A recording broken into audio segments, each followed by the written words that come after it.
I believe I'm your last solo presenter for the day, so I'll try to keep it on task. I'm going to start with our giants are female, and then I'll get into our introduction. Does anybody know who this is? Hedy Lamarr. Hedy Lamarr, thank you. Hedy. Anybody know who Hedy Lamarr was, or why you would know? Why do you know him? Yeah. In the 30s, she was an actress. I hesitate to call her an American actress, but she starred in a lot of American films. But in the 1940s, this is why she's in my presentation, she invented a guidance system for Allied torpedoes that were resistant to jamming technology. It was the first attempt to make torpedo technology that was entirely electronically controlled, and they didn't want radio interference from Axis powers to make the torpedoes go astray. The really interesting part, and why she's in my presentation, is what she invented was a spread spectrum frequency hopping algorithm, and it's still used today. It's the foundation for what we use for Bluetooth, GPS, and most of our Wi-Fi systems. So those are all evolved over time, of course, but she created these. I always love it when Fabiola can teach me how to better myself and learn something while I'm prepping for one of the presentations, because I had to find somebody that was relevant to my topic. All right, so a little bit about me, because interestingly enough, I knew less than half of you when I got here. I believe I know more than half of you now, which is great. I'm a CSEE from University of Illinois, go Illini. My master's degrees are from Washington University, go Bears. I've been at NI for 25 years this year. Most of that time has been spent working with LabVIEW in a variety of different careers. I've worked with Darren a really long time. Interesting fact about Darren and I, we share the exact same anniversary. Not married to each other. I love all our wire workers, and I want to hear about your challenges. Originally, I thought I was going to be one of the first presenters. I'm dead last. So hopefully you had a chance to talk to me. I've worked with the LabVIEW champions since they were first created. Thank you for everything that you do for a lot of you who are here in the audience. My current role, I'm a director at NI for our software product management. I still work primarily on LabVIEW, but I'm responsible for a lot of NI's software products at this point. I'm also the fourth Eric presenter at GDevCon, and so a bunch of us got together and said, hey, if you're gonna do this again, maybe you would clump us together and just really confuse the crap out of your audience, and maybe call that section the GDevCon NA event. All right, move on. Okay, we always try to make these relevant and new for these sessions, so I want to admit up front, I'm borrowing a lot of this content from a presentation that NI put together earlier this year. It was really well done, and it talked to a topic Sam and I had been talking on and off about. What can we do to make people understand that security is just really important and we need to start changing behaviors? So I borrowed from Steve Summers and Kyle Tetmeyer, who presented a similar topic, so a lot of their slides occur in here, and then I modified it for this audience. So I thought Norm had a great idea. Let's make sure we're clear on our objective. I'm here to scare you. I'm not here to inform you. I'm not here to tell you about what's the right thing for you to do. My job is to scare you. However, I just want to scare you enough to convince you to start changing behavior, okay? And I'm going to tell you about next steps and what you can do to start down that path. All right, so my agenda today, I'm going to talk about why you care. That's where I'm going to scare you, okay? I'm going to boo right from the beginning. Then we're going to talk about the history of malware and why your information technology team is so concerned about your systems and how malware impacts them. And then I'm going to talk about how the government's getting involved and why they care. And then I'm going to end this with kind of next steps, what I want you to do next, all right? Okay, first, why you care. But first, a joke. What's the difference between ignorance and apathy? I don't know, and I don't care. I don't know, and I don't care. Winner, winner. All right. This QR code, the rest of this session is going to be interactive. It's not going to show up here until I click the next slides, but you'll see it on the thing. It says, what level of product security do you deliver to your customers today? I wasn't expecting it to take this long, so I made the question too hard. Because there's a finish button at the top. There you go. If you didn't hit the finish button, you're not counted in the survey. There you go. There we go. Thanks, Darren. Norm. It was Norm, don't figure it out. All right, two more, because I'm one of them and I'm not submitting my own. 3, 2, 1, I'm cutting you off. All right. I don't know and I don't care. Did you answer that way just because I told the joke? Okay. Whatever tools I have built in, using in, few key critical aspects, I expected that answer. And my job is to scare you into changing that and start moving down that spectrum. I doubt, and I'm going to state this now, that most of you will get down to this last level. But I included it in there because if you're that good at it, it is a major differentiator. Just putting it out there. All right. So let's start with, in 2021, how large was the malware industry? And I'm measuring it by how much money was made by malware authors illegally. Go. All right. $1 billion, I honestly have no idea. I'm glad that there's a couple honest people here. This is good. You understand why I'm scaring you. So in 2021, how big was it? 760 million US dollars. Now, there's a whole bunch of caveats on here that are super important. This is money that was asked for, paid, and then the assets were returned. So it doesn't account for all types of damages done, it's malware. It doesn't account for all tax done because things that weren't published and it occurred as transactions behind the scenes without anybody knowing. I didn't try to go dig into that. And it only counts ones that were published. Meaning even if I knew about it, but it wasn't published, I didn't include it in here, all right? So for too long, didn't read? If you don't care about security, somebody else will teach you painfully why it was important, and you should have paid more attention to it. Now, there's a small upside to this. 2022, so the more recent statistic for this, the revenue actually declined. It declined because several large companies declined to pay the ransom and instead took the money they would have paid for the ransom and invested it in building better infrastructure and replacing outdated systems. Those are opportunities for everybody here. Okay, history of malware. Okay, everybody feels slightly terrified right now. Slightly, okay. All right, brief history of malware. It goes back much further than you would imagine. So we're gonna show a couple of really interesting examples. First known admitted one is a worm. Anybody heard of the Creeper? Creeper and the Reaper? This is a Scooby-Doo character, the Creeper. This was done by effectively the US Department of Defense as they were creating ARPANET, which became the World Wide Web, and they were trying to prove distribution of undesired code is physically possible, even with the system we have right now. So you'll notice, like, if you can see in the diagram, these are PDP-11 machines that they're connecting to each other. So it's really old, 1971, right? The first wild virus was written by a 15-year high school student. It was released as a joke. It spread on boot sectors of a floppy disk. Remember back then, that's how you booted the computer. So it was a very, it showed that you could do it through the OS itself. You didn't need anything else. It didn't do very much. It just displayed text on a screen. So just to prove a point. Now the first meaningful one is called the AIDS Trojan. It replaced sectors of your disk. It encrypted them by sending in a effectively $200 payment to Panama. You would get a disk back that unlocked your computer again. It was created by a Harvard professor, and in theory, the benefits all benefited the AIDS research. And this one actually had, there was millions of dollars that were actually paid on this one. I don't know why the Harvard professor wasn't just fired, but I wasn't trying to dig far into like how these things happen. All right, I love you, worm. This gets into like, I actually heard of this one, so the ones before I actually had to dig up. Infected 50 million users worldwide, $5.5 billion in damage. It was a VBS script. Anybody still using VBS scripts? Oh man, okay. All right, VBS scripts are one of those things that's really easy. My 12-year-old son showed me a virus that he created by watching a YouTube video, and I immediately disabled VBS on everything that I have. So this one was created by a 24-year-old in the Philippines. Interestingly enough, it wasn't covered by any laws. He didn't do anything illegal. Anybody want to believe that? $5.5 billion of damage and it wasn't illegal?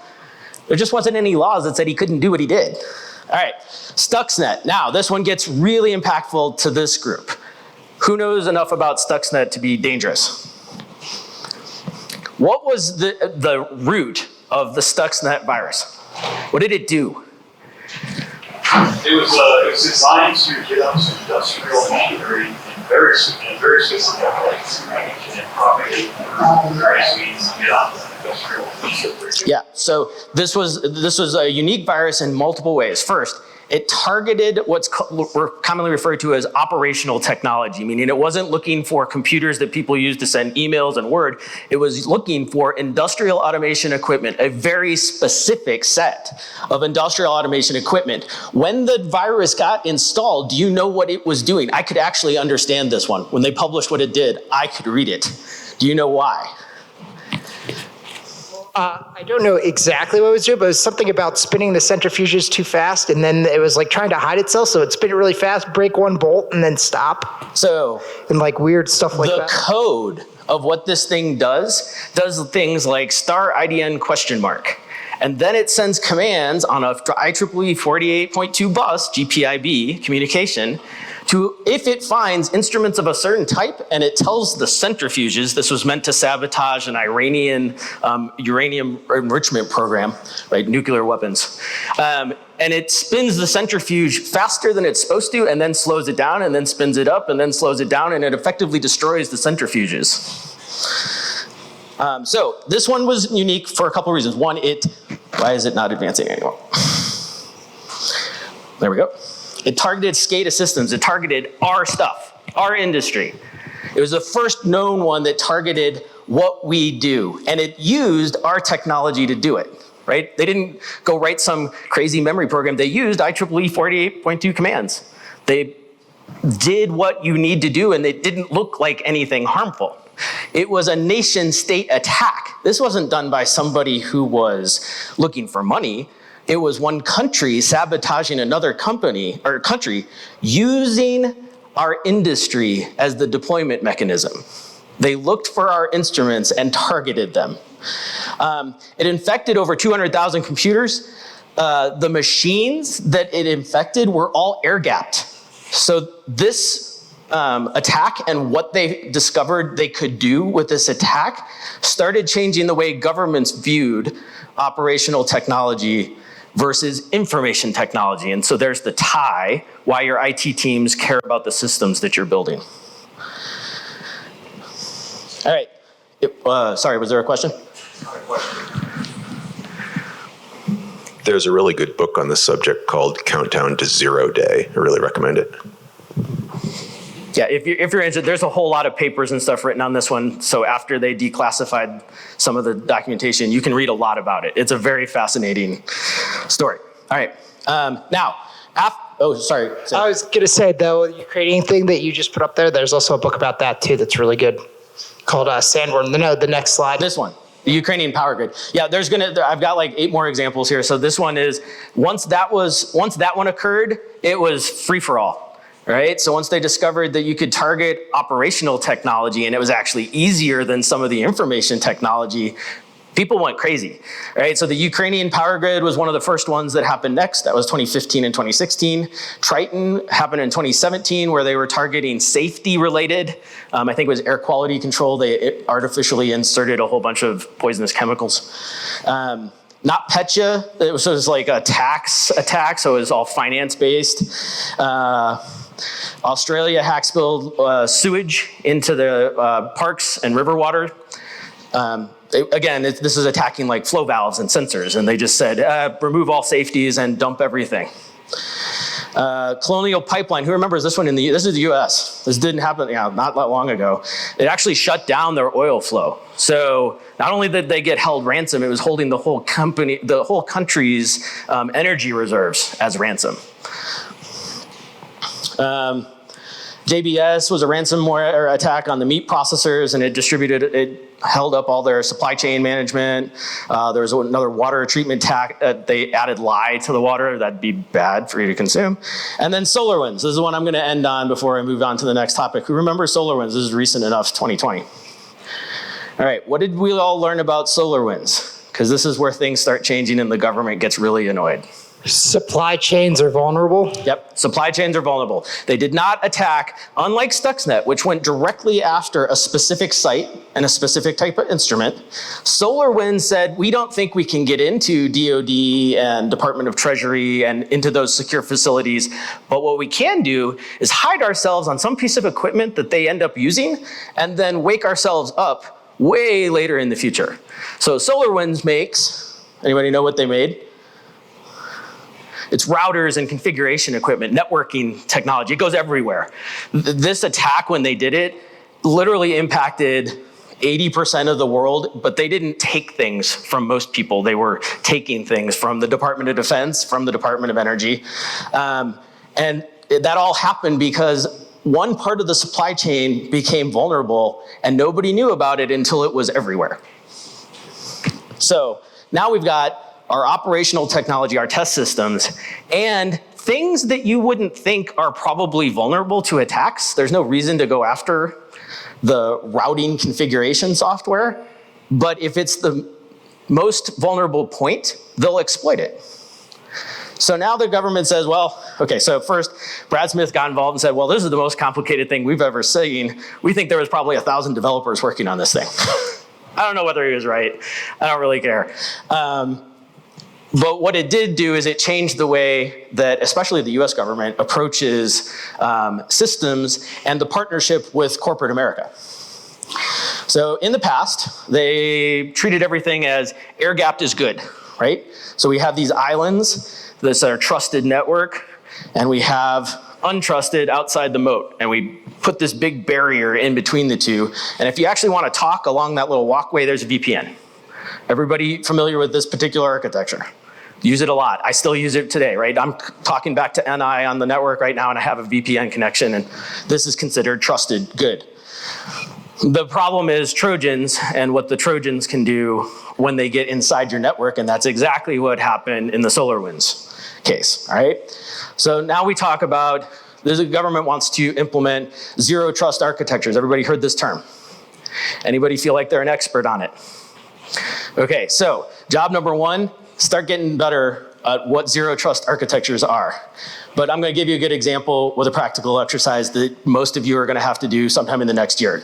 When you go to the airport, everybody go through airport security? Okay, airport security is a pretty good example that's existed for a long time as far as zero trust goes. When you get into the airport, you go up to the ticket counter. The ticket counter won't talk to you unless you have two things. One, you have an ID to prove who you are. And two, you have some sort of ticket. It can be on your phone, it can be in a paper, but you have some way of identifying that you're authorized to be there, right? So they have ID and authentication. Next, they go through security. What is the security guards gonna ask you for? I still have to have a way to authenticate. They're gonna empty your pockets and take off all your clothes. Authenticate, you still have to have an ID and you have to have your ticket. Again, it's a whole separate system. Those two didn't share any data between each other. They didn't say, hey, he's already good at the ticket center. They make you go through it a second time and now they're adding in, they didn't just scan you, they're scanning all your luggage. Now, what about baggage handling? Who gets to go see what all the baggage handling looks like at the airport?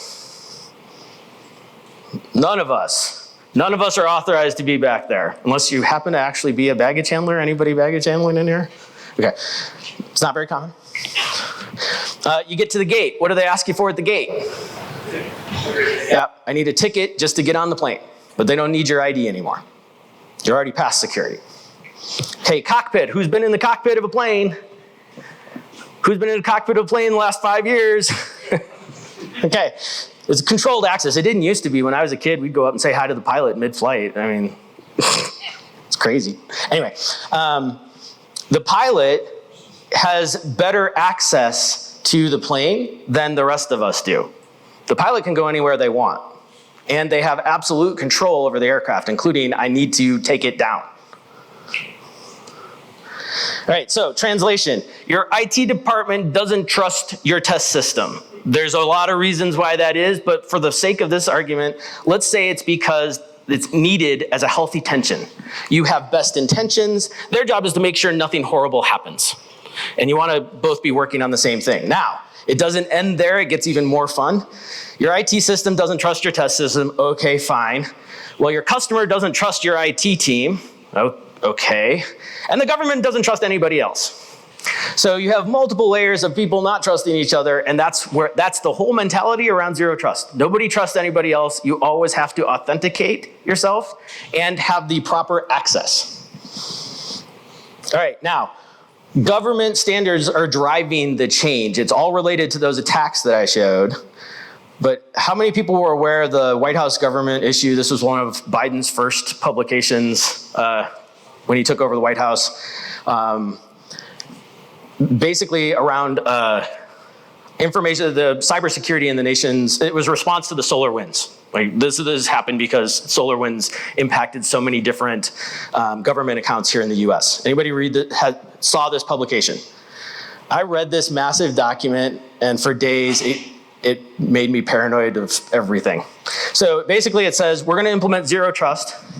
We're immediately implementing within the White House that all systems have to have passed all of these NIST standards. We will only buy from vendors who have passed all of these NIST standards. And it now applies to all of our, not only our IT systems, the things we use on our day-to-day basis, but any OT system. Those routers that we have, everything started going through this scrutiny. Prior to that, a lot of our technology, a lot of the operational technology got a pass. Even though it's a computer system, they basically said, oh, it's not an IT system, we're gonna ignore it. And those all disappeared overnight. Nothing got a pass anymore. Okay, so the government puts these secure systems in place. What they basically said is, look, systems must receive an authority to operate ATO before you can connect to a federal network. So if your deployment ultimately ends up anywhere in a federal network connected to their stuff, it must adhere to these standards. And if you're the one delivering them, you are on the hook for making sure it does. Federal contracts, so like NI had to go through a whole certification process, which is on the next one. This DFARS, the Defense Federal Acquisition Regulation Supplement, you have to have, and it applies to how your internal IT systems work. So if we want to receive bids from the federal government, we have to have a networking system that fully complies to their DoD and DOE standards. So we have, basically, NI built a whole second networking system that's only for our DoD contracts.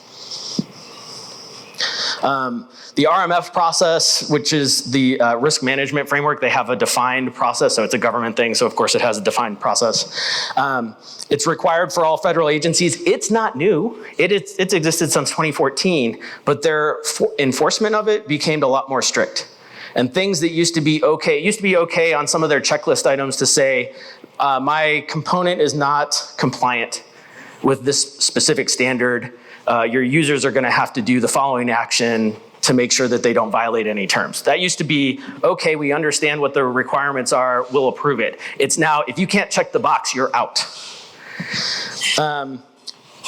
Most of what's in this is defined by the NIST special publication 837. If you're doing any work with the government, you're gonna need to start learning these NIST bodies, especially the 800 series. Go away. 837 and 853. These talk about how IT networking systems need to work and what your operational technology's security needs to look like. Okay, these are the DFARS thing. I'm actually gonna see, is there anybody who's actually doing DoD contracts in here? Okay, well then I'm gonna cover it. Never mind.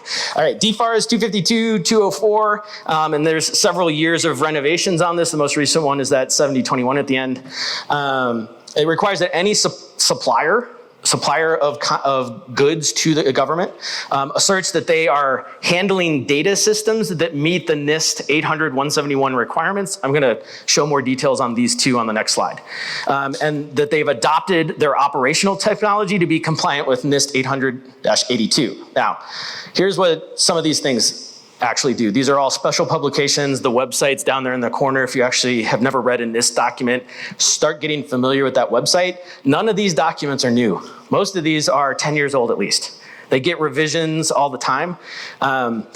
but they're important to understand. Here's the check. If you want to know what checkboxes they're going through when they do the audit, this is the checkbox. They're published. So it has 110 controls. A control is a line item. It's a checkbox that they have to write off on. It has 110 controls. It applies to anything that you're handling information that goes to the government. That includes like the bidding process or any specs that you give them or any systems that you deliver. It applies to suppliers. So everybody in here, if any component that you deliver ultimately ends up there, you are a supplier under the terms of these NIST standards. And it's the basis for the CMMC, which is the Cybersecurity Model, Maturity Model certification, which you're required to have if you operate on their IT system. So if you contract with them to do bids, like NI has a CMMC level 2 certification in order to just do bidded. If we didn't even have that level, and it goes up to level 5. If we didn't even have that level, we couldn't even bid on projects. And it applies to everything that that gets produced for the government. Now the NIST, so compare the two line items. The first line is really important. NIST 800-53, instead of having 110 checkboxes, has 1,600 checkboxes that you have to go through in a variety of different areas. It applies to anything that actually gets connected to the federal network. So now you get a little bit of a buy if your operational technology never connects to their network. You don't have to comply to all of these standards, but somebody in the auditing process is still probably going to evaluate it against the standards just in case somebody somewhere wants to plug your device in. It applies through any agency that runs through FISMA, which is the federal, I don't remember this one, somebody correct me on this one later, but it's the agency that approves you in order to sell to the government. It applies to suppliers by contract and obligations, so they write it into the document. You will, anything you deliver to us will comply fully with these two standards. And then it applies to test systems that are delivered to the government. We were having a conversation the other night, and the one that's really interesting here is, even if the test system is something you've deployed before. So I've built these large energy device test systems, and I've deployed them before. And now they're opening a new facility for energy deployment, and I need to deploy the same test system that they've already received. They might reject that test system because the standards have changed and you don't have all the certifications anymore. So this is causing a whole lot of churn and rework in a lot of the government areas right now because something that used to be okay is no longer okay. All right, now, if you want to get into like, okay, let's take some shortcuts. Let's take a breath. If you're thinking, oh my God, 1,600 things is a lot of checklists to go through, it is. But there's some really common areas that you can start making improvements on that end up checking off a whole bunch of these things. So let's talk about the really big ones. One, if you have users who can log into your system, restrict the access that they have. This is a big one for all of you people in the room using LabVIEW, because LabVIEW does what? Brian and I were just talking about this over lunch. What does LabVIEW assume the user is? Almost all the time. Yeah, he's an admin. we do things that like require the admin to be on there. So you have to restrict access. Like, this has impact to everybody here. I'm telling you now, we're gonna have to change the way some of our software works. And you're not gonna love all the changes that we make, but I don't have a choice. I have to confirm to these. So if you have a user, restrict what access they have and make it really specific per user. Then record the crap out of everything. Every action they take goes into a log. Everything's timestamped. Everything says what they tried to do and were denied, or whether they did it and it was successful, what did they change? Okay, so you provide those audit logs. Those just get dumped into a file. Somebody will look at them someday. Run systems when you're run them with the least privileges you can get away with. There's a big one for like our installer. The installer requires elevated privileges, which half the time nobody has. So it's gonna impact the way that we deliver software. It's gonna impact the way we run the software. It's gonna, like, you're gonna get these dialog boxes that say, are you sure you wanna elevate privileges in order to perform this action? Yes, you're allowed to say yes, but I'm not allowed to assume it by default. Scan for viruses and malware. Is everybody at least doing that on your builds? If you are not always doing that on your builds, please just add that step. Well, I don't care what virus scanner you use, they're all good. Almost all good. I'm not gonna recommend one. But run it every time. Because if any little thing on your system changed, you might not realize something has snuck in. That's what happened in SolarWind, right? They just had a nightly build process. It was scanning happily for stuff. A rogue actor within their company snuck a little piece in there that nobody noticed. The virus scanner didn't pick it up, and nothing saw that it was there, and it just got added in, and then it just slept dormant for a long time. Provide training on using basic security hygiene. This step just assumes that you already have good hygiene and that you can train other people. So I think step one in that is actually get good hygiene and then teach everybody else good hygiene. Establish a baseline configuration. Sam talked about this one of like when you're doing the testing and you make a change, record what all the tests were, then make the change, and then just prove that the change didn't change anything else on your output, right? So make sure that you have that baseline configuration and that you can always go back to it. Multi-factor authentication. And I just got into this, and we just got into it this year because of some of these changes. But when you log in, okay, let me tell you what NI does, and then everybody can tell me if you have anything like that. When I log into this machine, my phone has an app on it that gets a request that says, user, you are attempting to log into this machine. Is it you? It doesn't just say, is it you? It uses facial recognition to unlock. And then on this computer screen, it gives me a number and a location. And I have to type those in as the 3-factor authentication. So it knows my face, it confirms where I'm at, and it's got a number that if I wasn't both at the computer and with my phone, I couldn't unlock. So that kind of like redundancy is about to become standard. Sanitize and destroy media. Okay, anybody worked with a DoD account when they declassify a test system? What do they have to do to it? So they have to destroy all the hard drives. Okay.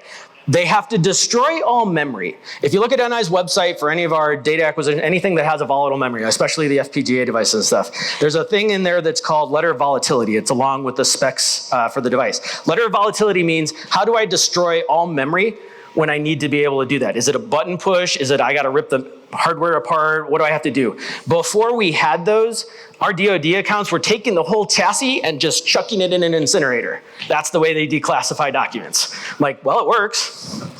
And here's another $10,000 system. Okay, prohibit use of storage devices that don't have any owner. We don't, like, there's no such thing. They've actually welded shut all the USB ports and stuff, so you'll see configurations like that. Don't let them have access. And then the last one that they keep on there from just a good old historical perspective, limit access to the physical device. When we walked into some of these test systems, it used to be, armed Marine Guard will shoot you if you attempt to touch this device. That was their security system. It was effective. I never touched one of those devices. I still don't touch them. But they've actually changed a lot of those regulations. The air gap isn't okay. Air gap isn't okay because they actually want full data repositories. They want everything connected to the network. And as soon as they made that change, the whole ballgame on how do we do security, air gapping is not okay. I have to know that it's connected to the network when I want to get the data off it. All right, so how these translate to you, there's a bunch of security documents that you can go through. Make sure if you're producing these, you have these letters of volatility. If you're using our stuff, make sure you've gotten our letters of volatility off our website for the devices you're deploying. These bill of materials and software bill of materials. Who's heard about SBOMs in the last 2 years? Okay, NI is going to start generating these. We're in the process of purchasing some software during all of our software builds. So anytime we release a version of our software, it'll come with an SBOM. SBOM you can generically think of as an HTML document or XML document, and it simply declares, here's all the things that are dependencies of my system and the versions that they have. So if we include really old versions of SSL, that's in the SBOM. And we're gonna get nailed on it and we're gonna have to change it. We'll publish what we release. My hope is that once we're good at doing it, like we've built it into our build systems and we're pretty good at doing it, we'll publish, here's what we're using if you wanna do something similar. Because anything you change, like I build an executable in LabVIEW, it's not sufficient for you to give them NI's LabVIEW SBOM. You also have to give them the SBOM that goes with the app that you built using LabVIEW. And then they know all the dependencies that your system has. So if you wanna make it be the same as what NI is generating for your SBOM, you'll need to know what format. There's multiple formats out there. They all work. But eventually, I'm assuming the government will standardize on one, but until they do, we're picking one. And then make sure you're doing these types of security analysis, that you do static code analysis, that you're doing dynamic system analysis, that you're performing penetration testing and vulnerability scans. These are expensive to learn. They're way more expensive to outsource. So I would encourage people to get a little bit better at being able to do them to some degree. Does everybody know what I mean when I say penetration testing? I get a few nods. Somebody want to volunteer a definition of pen testing? Sure. Basically the equivalent of hiring a safe cracker to try to break into your safe. Yeah, you're paying somebody to try to hack into your stuff. And then you're recording how successful they were. And if they actually did, you're responding to how did they hack your system. All right, next steps. Does anybody have questions before I jump into the next step? Yes, okay, great. Matthew. So you were talking a little bit about the potential security vulnerabilities of the software that you're installing. And I know if you install LabVIEW, depending on what boxes you check in the installer, you're going to get a giant boatload of stuff that gets installed as far as services on the system. Yep. And I was just wondering if there are any plans to either simplify, modify, reduce the amount of things that kind of get installed for free. Darren and I were talking with people about this last night. So we've already done the internal study on inside NI in two capacities. One is for these SBOMs, what dependencies do we have that likely are going to be flagged as violations, right? They're too old, or they have known vulnerabilities published against them or something. So that's first one. Number two, which is what you're asking about, we looked at like LabVIEW's runtime system and some other components that we deploy, and we started looking at, well, how could we break these up? So if you're not using certain functionalities, we don't bother installing these services. And then the last piece that we're gonna have to do, it'll be an exercise the second half of this year and probably the first half of next year, just being honest. We have to look at what things we do, like which ports do we open by default? What services do we install or start up? And we're probably gonna start eliminating those things. Instead, you'll get dialogues that say, do you want to include this component? It has the following behaviors. And if you say yes to that, then you're knowingly adding things into your test system, but that's gonna take us a while to get to that point. Yeah.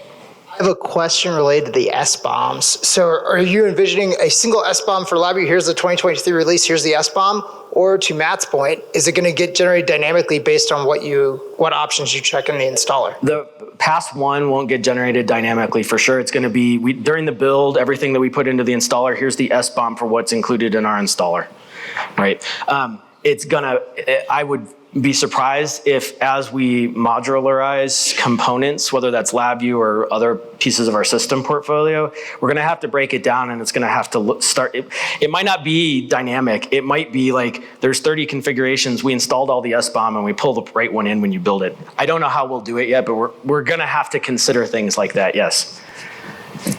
Yep. Sorry, Brian. First, then yours. Two questions. One is, does NI have instructions? Like, say I have a PXI card that's in a classified area and I need to send it out for calibration, and I don't have a classified calibration facility. Are there the kinds of information about what needs to be cleared from this thing, like if it's an FPGA or something like that, to properly declassify the information that's on it? Does NI have any guidance for that? So the answer is yes, sort of. So the letter of volatility is published, and we keep those up to date as we rev the boards. But the instructions for like best practices for how you declassify is something we reserve for conversations. Like Steve Summers is going to be your contact. His name's going to be up here in a second. Because I'm going to introduce some other thing. Like this is what the NI is doing in response, and here's some ways you might want to engage with us.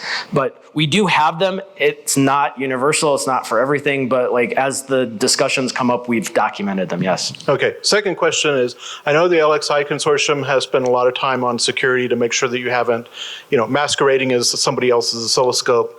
Does NI Visa and or the Visa Max provider have any connection into their new certificate-based, authorization? I don't know the answer to your question, so that's a good follow-up for me to do. Send me the send me an email about it, Brian, and I'll follow up with you. One note on that, the LXI consortium had to be that good because their entire architecture is based on network communication. When you're designing the instrument and everything's self-contained, it was less of a necessity. So I get why they were focused on it, but we all need to be as good as they are. Yeah. Will NI share any guidance or maybe even the tools to create SBOMs for us to use? Yeah, so I know Steve would like to do that. He's got plans for designing tools that NI would make and release. Right now we don't. So best I can tell you is that I think that's a good opportunity for a lot of people in this room, but first you got to get good at what does it take to be good at security. So he's got one behind him.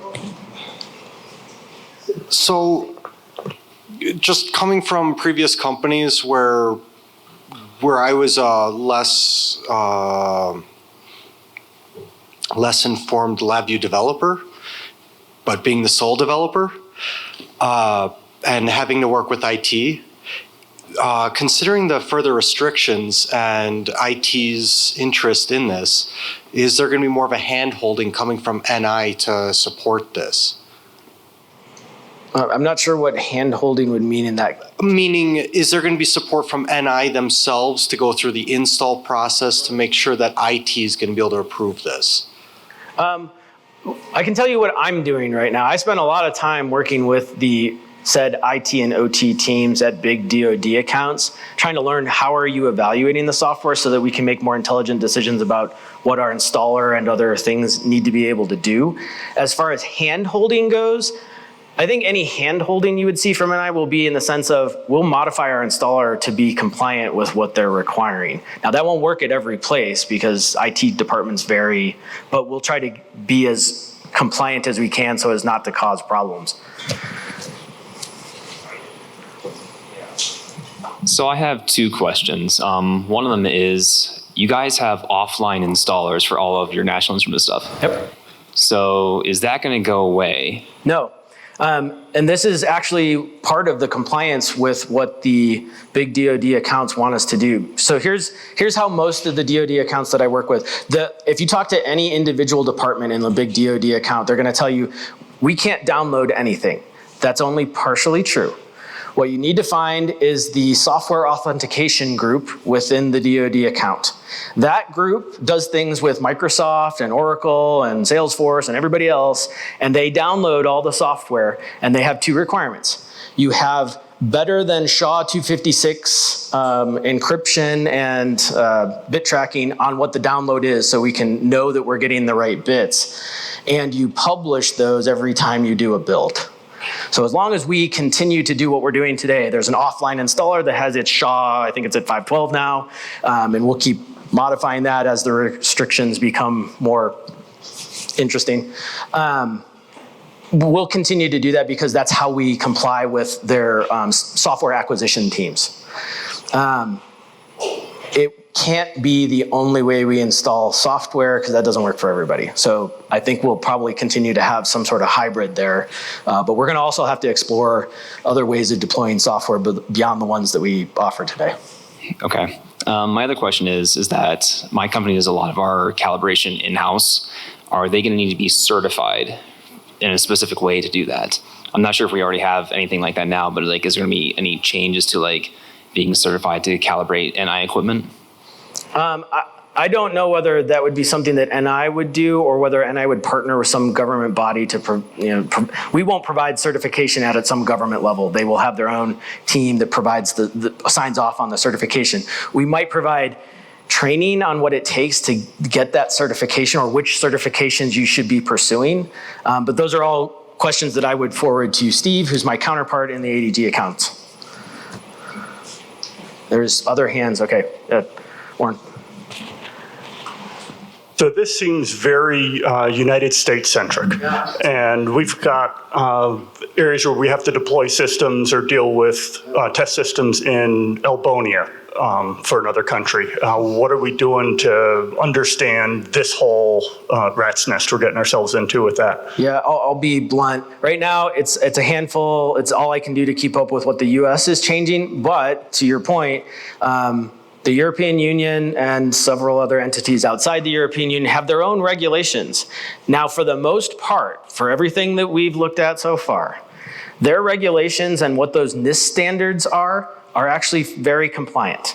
So if you comply with one, you're at least mostly compliant with the others. That may not stay the same case if you look at like the European Union is way better on data on privacy issues than the US. So the laws are gonna be different and you do need to pay attention to that. That's a really good point. I think that over time we'll all get better at this together, but the laws are different. There was at least one. Yeah, mine's more of a comment of if you want to get started knowing how to implement some of these, if you just type in STIG, S-T-I-G into Google, it'll take you to a DoD or MIL cyber website where you can read documentation on what their requirements are and even like their checklists of how to lock down, say, a Windows or a Linux machine to meet their requirements. So, drawing a blank on STIG's acronym. Security Technical Implementation Guide. Guideline, yep, okay. I see Chris has a question, but I also have a question, and that is, we're talking about DoD stuff. What about other, like, what do they call it, secure infrastructure or whatever, like power plants and all that? Does any of this apply to that currently? The answer is yes, Sam. So this was those publications, everything I talked about, although I tend to overgeneralize it to like DOE and DOD. That's all the US cybersecurity administration, which governs everybody. So it applies to anything that touches a government system in any capacity. Yeah. Just a comment. I do a lot of DoD stuff, and I think to your STIG point, one of the things that we recently did for a project that I'm working on now was to get what at least the DoD calls Windows Secure Host Baseline. Yep. From them, right? And they have versioned, that's something they've versioned with Microsoft, and it's patched, and it's a STIG operating system. And I guess my point is, get that. If you're doing a DoD project, don't assume that just because it runs on Windows 10 from Microsoft, the latest and greatest, it'll run on Windows 10 Secure Host Baseline, because it is different and more secure, and it will, in general, make them feel better if you start developing and testing against and on Windows 10 Secure Host Baseline. To that point, NI is evaluating putting that on certain versions of our controllers and selling them as a different line, because those security requirements are much tighter.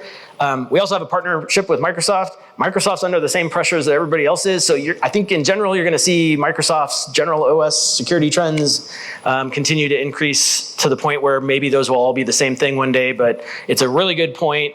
It's kind of like, I don't know, how many of you guys are Mac users? When the Mac OS, especially the last like 4 big releases, they've continued ratcheting up their security things, and it breaks lots of things every time.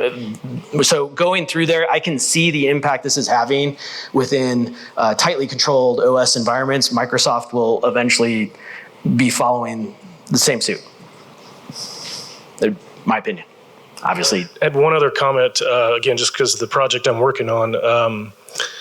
I don't think you're the right person to fix it. I don't know that anybody in the room is, but maybe the Steve guy that you mentioned might be able to help. But your PXI controllers, you only have one PXI controller that has a removable hard drive that meets DoD standards, and I'm working on a project where that is important, so I was limited to one PXI controller. I'd love to see more PXI controllers that were newer than the one that I had to pick. I'd love to see more of those come on the market, and hopefully that's on your on maybe not your radar personally, but the right people at NI's radar. I'll actually answer that differently. It is on my personal radar, because I'm the one that has to talk to these accounts, and they don't just care about our software, they care about our hardware. However, it's a whole different part of NI that cares about our hardware teams. So I think that you'll see that trend more in the controllers side. But that distinction is one of the reasons why when I walk into a DoD account and they show me what they do for declassification, it's here's the incinerator and we just threw the whole thing into it. Yeah. When you have that deep of pockets, that's not actually an unacceptable answer as far as they were concerned. So It's back to Brian's. Why recalibrate? Buy a new one, right? buy a new one. That's what they Why? You know, the opinion there is like, why buy one when I could buy 10 for twice or 10 times as much? Okay. That's not how I do it, but okay. All right. So I want to cover this last part because eventually they're going to decide I should have ended a while ago. So security resources, NI.com security is, if you are in a situation where this is important to you and you want proactive notification, when we find a security vulnerability or something that you're doing is getting published, this is the first page, and that's an example of what the page looks like. It has a way to subscribe to our security announcements, so we'll publish whenever there's a known vulnerability and how we're planning to address it. You can download all security updates that we've ever published. They're all there as a repository, and you can report a security issue. If you find something and we haven't published it yet, tell us. Tell us instead of one of the agencies that's then going to tell us later. Please. In addition to that, we have an email address. You can email security@ni.com. That one you can request issues to. That's really just going to like me and Kyle and Steve. So you'll probably get an email back from one of the three of us. Those letter of volatilities, they come with the products. You can also see a repository of them at this URL. There's a list, secure development guidelines. So in the sense of like the hand-holding question, we will publish things like this as we think we've got something that is a reasonable, but please don't we're not the authority. We're dealing with the same challenges you are, and your specific account, whoever you're working with, might have different requirements. And then additional security documentation. So this is like anything else that we're looking for, like will we publish them? Not always. There's a lot of reasons for why it's not always, but in the end, if you request it from us and there's a good reason that you need it, like we'll work with you. Steve created this new one, so we're trying something new. Anybody use the NI.com forums? All my champions better say yes. Okay. All right, so we created a new web forum. This is its link. You probably won't be able to see it because we had to make some compromises with our own IT team. So if you email me or Steve, we will get you added to this list. If you can see the very small print down there, you'll see it's no surprise Sam Taggart has already posted prolifically in this forum. All right. And then the last thing that we're doing is the NI Test Summit. We have a security summit that we've done for the last couple of years. We meet semi-annually. Think of this as everybody who's trying to struggle and figure this out together, sharing good ideas with each other. So a lot of DoD accounts, DOE accounts, they're limited on what they're allowed to share, right? So there's sharing and then there's we can't talk about that. The next one's coming up in October. We just did one as part of the NI Connect event. If you want to be invited, that's Steve Summers' email. Send him a request. Okay, as far as what else NI is doing, these are the things that we're looking at. So product security, we'll publish product security documentation. As I mentioned, we already have a CMMC level 2 certification.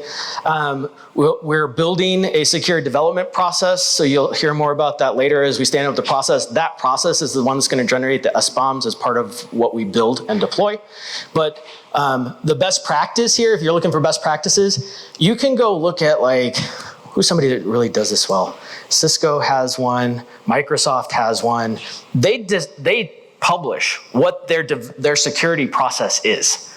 And they tell you, like, here's the things that we do. I like the transparency. Once upon a time, the best way to have security was just lock everything up and not talk about it, right? That age is dead and gone. Now the best way to have security is to tell everyone what you're doing, and it's done in such a way that it still can't fail, or fails very infrequently. All right, so the sharing of this is what we do, I love the approach.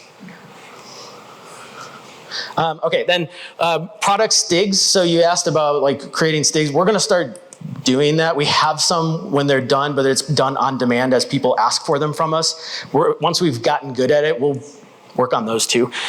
We have a FedRAMP certification. That probably doesn't mean anything to most people in this room, but if it does, come talk to me or come talk to Steve.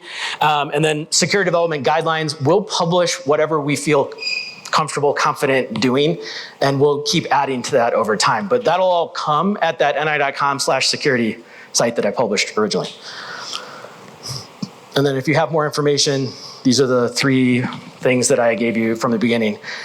And the only thing I have to conclude, if anybody has any questions, ask them now. Otherwise, get your phones back out because I have a few more survey questions to ask you. Okay, Brian, and then in the back. I know NI has some cloud-based products. Are any of those able to run on any federally secure cloud infrastructure? Yeah, System Link's a really good example of like the differences between designing technology 30 years ago and designing it now. System Link and O+ and other things that we've done in the last 5 years, those were all designed with those standards in mind from the beginning. They are fully compliant. Can I buy them from NI on federal? Can you buy them from NI on a federal network? The federal, like it's on the federal price list, so they can buy it and you can use it on their system. I don't know how you would buy it and deploy it to them, but we could, look, you, me, and Steve should talk about that. My question was quick. Just this security summit, is it an in-person Zoom call? What do you? That one's virtual for now. We did it in person for anybody who was at NI Connect, but most of them we've just been doing virtually. Steve and I host a giant Teams meeting. And it's, you said every quarter or every 6 months? 6 months right now. All right. I'm curious how the SBOM feature that you're talking about is going to work with the offline installers. Makes sense. They're packaged. Everything is there. You can generate a BOM. But for NIPM distributions, where you as you work through the GUI workflow, you select different components. So is the SBOM going to be part of that? That's sort of generated dynamically based upon an NIPM installation? So I tried to answer this question earlier. I'll answer the same way. The initial implementation of this is going to be, there's one SBOM for a product line. So LabVIEW has one SBOM no matter how you decide to download it or configure it. We just do it for, this is everything that LabVIEW could install. Which is, as a best practice, that's what the DoD requires that we do anyway. Like, we need to know what all the possible configurations are and then audit that. All right, if everybody's done, that's the end of my presentation. Thank you for having me. A special thanks goes out to Kevin Shirey, Quentin Q. Aldridge, Mark Balla, and Jeff DeVore for their help in filming. And of course, this GDevCon NA 2023 wouldn't be possible without all of our sponsors. Thanks.